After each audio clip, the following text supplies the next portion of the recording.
Ya, shalom. Setiap orang datang kepada Yesus dengan motivasi yang berbeda-beda. Katakanlah ketika Petrus dalam keadaan putus asa, dihampiri oleh Tuhan Yesus pada pagi-pagi benar. Bible mengisahkan Petrus habis memancing semalam-malaman dengan segala ilmu pengetahuan dalam penelayanan, tetapi hasilnya nol. Dan ketika Petrus kembali dalam keputusasaan, Yesus menghampiri dia dan berkata, "Apa yang terjadi?" Petrus berkata, "Semalam-malaman aku mancing dengan segala kehebatan dan kepintaran saya dalam ilmu penelayanan, tetapi tidak menghasilkan apa-apa." Ada titik di mana Petrus harus melepaskan segala apa yang dia mampu lakukan menurut pengetahuannya dan membuka harapan dan hati. Dan untuk membuka harapan ini, Petrus diizinkan mengalami hopeless, tidak dapat apa-apa dari hasil usahanya. Dan Bible mengisahkan ketika Yesus menghampiri dia, bertolaklah sedikit ke laut tengah-tengah. Dan saudara-saudara, Yesus sang pemberi hidup. Kalau saya memberi ilustrasi, dia hanya menyentuh saja air dalam pantai atau laut atau di mana mereka berada. Dan seketika juga seluruh jenis ikan yang ada di tempat itu masuk dalam jaringnya Petrus. Bahkan Bible mengisahkan sudah koyak. Dan Petrus memanggil teman-temannya sekalian. Semua yang mendekat ke perahu Petrus, mereka pun mendapatkan untung. Karena semua jala-jala mereka taburkan, mereka lemparkan, itu ikut dipenuhi dengan jenis-jenis ikan yang ada di tempat itu. Saudara-saudara sekalian, ketika engkau memilih dekat dengan orang yang diurapi, dalam kisah tadi Petrus, dia dekat dengan Yesus, maka siapapun yang dekat dengan perahu Petrus, mereka ikut mendapatkan keuntungan secara rohani. Dan tidak mustahil mereka juga kecipratan berkat-berkat jasmani. Karena di mana ada roh Tuhan, yaitu Yesus Kristus sendiri, di situ ada kemenangan, ada kemerdekaan, ada pengampunan dosa, dan bahkan orang-orang tersebut sudah dekat dengan kerajaan surga. Saya tambah satu lagi ya. Matius bagaimana? Matius sebagai pemungut cukai. Waktu Yesus memanggil dia untuk mendekat, tentu Matius sudah berpikir tentang kerajaan surga. Matius berpikir bagaimana barangkali dialah yang akan menjadi raja. Maka hidup Matius akan mengalami perubahan. Jadi saudara-saudara, dari sekian banyak yang saya bisa paparkan dalam kesempatan video ini, paling tidak dua saja kita bisa melihat bahwa tidak semua atau bahkan orang-orang yang akhirnya dekat dengan Yesus dimulai dari motivasi yang salah mengikut Tuhan.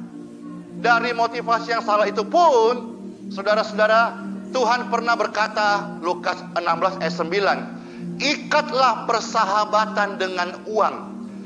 Bahkan kalau ada orang-orang yang cinta akan uang, bahkan sarana-sarana tersebut bisa dipakai untuk menjadi alat kemuliaan Tuhan, untuk memenangkan jiwa bagi orang-orang yang tadinya hamba uang, bisa dimenangkan menjadi milik Yesus. In Jesus name I pray, glory to God. Pointinya adalah dalam video ini saya mau sampaikan, saya mengajak, saya menantang setiap orang-orang percaya, khususnya orang-orang Kristen, baik mereka hamba Tuhan ataupun jemaat dimanapun mereka berada. Beranilah, nekatlah ambillah keputusan untuk hidup hari-hari ke depan. Dekatlah dengan Tuhan Yesus. Ketika Anda dekat dengan Tuhan Yesus, bukan berarti Anda tidak punya badai. Badai pasti ada. Murid-murid saja yang satu perahu dengan Yesus. Badai datang, tapi lewat badai itu untuk menunjukkan kualitas percaya kita kepada Yesus. Apa cuma sekedar knowledge, pengetahuan, ataukah firman itu hidup dalam kehidupan kita. Dalam sepanjang perjalanan melayani Tuhan hampir 20 tahun kurang lebih berkhotbah, saudara-saudara sekalian, saya ini setiap hari bukan hanya sekedar mendapatkan serangan cemoohan, kata-kata kutuk, tujuan-tujuan sampah dilempar atas hidup saya supaya saya jatuh, saudara-saudara sekalian, atau mencemarkan nama baik saya maupun institusi yang saya dipercayakan Tuhan menggembalakan. Kalau itu rasanya kok biasa-biasa saja. Tapi saudara-saudara, di dalam pelayanan saya setiap hari, usir setan, sembuhkan orang sakit, memberikan pertobatan kepada orang-orang pecina, pecandu, orang-orang yang terikat pesugihan, okultisme, ilmu hitam, dan sebagainya. Setiap menit khususnya saudara-saudara, ketika malam atau subuh-subuh benar, saya tahu saya mendapat serangan dari kuasa-kuasa di luar daripada roh Tuhan. Saudara-saudara, saya tahu ada yang mau masuk ke dalam sekujur tubuh saya ini, mau merasuk, saudara-saudara, ya. Entah setan apa yang memasuki saya, dan dia seperti menekan, memberikan sebuah intervensi, tekanan, apapun, serangan sumpah, serapah, kutuk, atau serangan balik, atau mencobai saya sebagai hamba Tuhan. Saya terasa.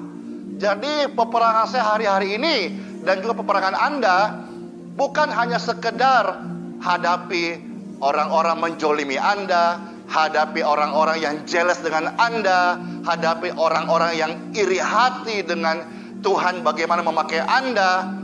Tapi itulah sifat manusia. Kalau Anda dipakai Tuhan, berprestasi, karier, pelayanan, jarang ada orang yang berani memuji Anda. Tapi ketika orang mendengar satu saja ada selintingan yang bersifat rumor, hoak, atau apa saja, cepat berkembang seperti sarang lebah itu, banyaknya. Apakah Anda termasuk orang yang berani berkata, saya Kristen, saya anak Tuhan? Kalau salah, saya tegur. Kalau benar, saya puji. Itu anak Tuhan, saudara-saudara. Kalau salah, tegur. Kalau benar, puji. Jadikan contoh, jadikan ikon, jadikan teladan. Kalau salah, tegur, bimbing, nasihati. Apakah ada banyak? Yang banyak hari ini saya melihat, ketika baik berprestasi, susah dipuji. Tapi ketika ada hal-hal yang dilihat, apalagi hari ini, saya merasa kok sejak dulu, Andi Simon ini rasanya suka sekali menjadi perbincangan. It's okay lah. Padahal saya juga mengetahui banyak hal. Tapi itu tidak menjadi satu hal yang penting buat saya. Karena memori RAM otak saya ini adalah terbatas. Kalau saya masukkan sampah-sampah sedikit saja, maka Bible, firman Tuhan bisa menjadi RAM-nya berkurang dalam memori saya. Dan saya tidak mau memberi celah itu. Saya bisa menaruh banyak hal di sini. Amarah, kebencian, sakit hati, bisa. Saya dan Anda manusia biasa. Anda lapar, saya lapar. Hobi saya suka makan juga daging. Tapi saya tidak mau hidup dalam kedagingan. Praise God, haleluya. Nah saudara-saudara, tapi yang luar biasa, ketika saya mendapat serangan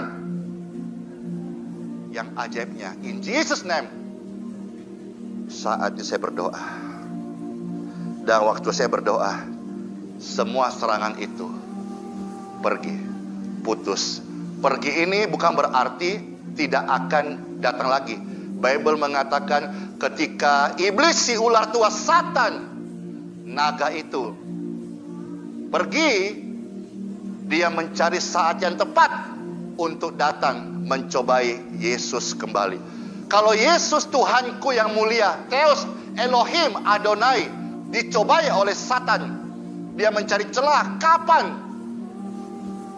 Bagaimana dengan saya? Bagaimana dengan Anda? Are you Kristen? Apakah Anda mengikuti sharing ini sampai sekarang? Bagaimana dengan Anda? Pencobaan-pencobaan yang kamu alami adalah pencobaan biasa yang tidak melebihi kekuatanmu.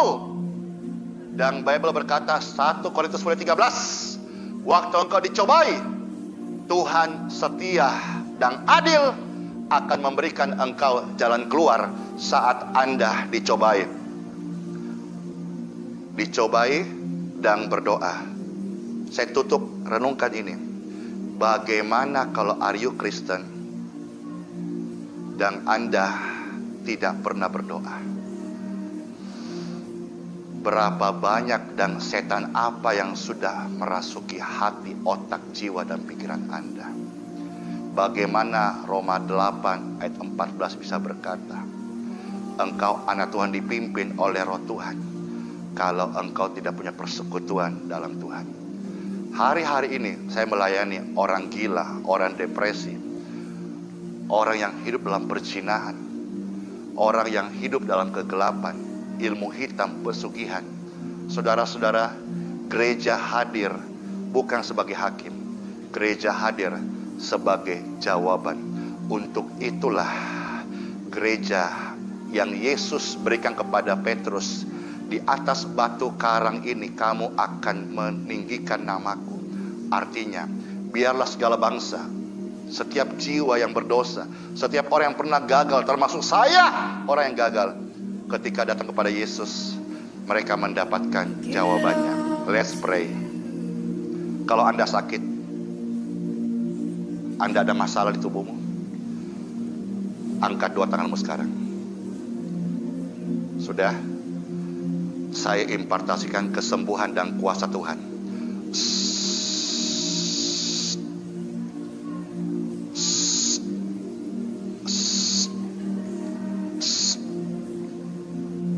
Saya memberkatimu. Seluruh pemirsa yang mengangkat dua tangan, saya memberkatimu. Tubuhmu sehat. Dan saya speak the word heal in Jesus name. Ada banyak Anda yang menyaksikan program ini, you free in Jesus name. Saya mengucapkan terima kasih buat program ini, dan doa saya Anda bisa juga menjadi saluran berkat. Anda bisa subscribe ke akun YouTube Pastor Andy Simon. Anda juga bisa mengfollow kami dalam Instagram Pastor Andy Simon. Dan Anda bisa melihat kegiatan kami dalam media sosial Facebook juga Pastor Andy Simon. Dan di sana ada pelayanan online, ada pelayanan offline, grup-grup WhatsApp yang kami mentoring, ada ratusan orang, dan tim doa kami di sana juga melayani orang-orang yang sakit khususnya, dan mereka menerima penyembuhannya.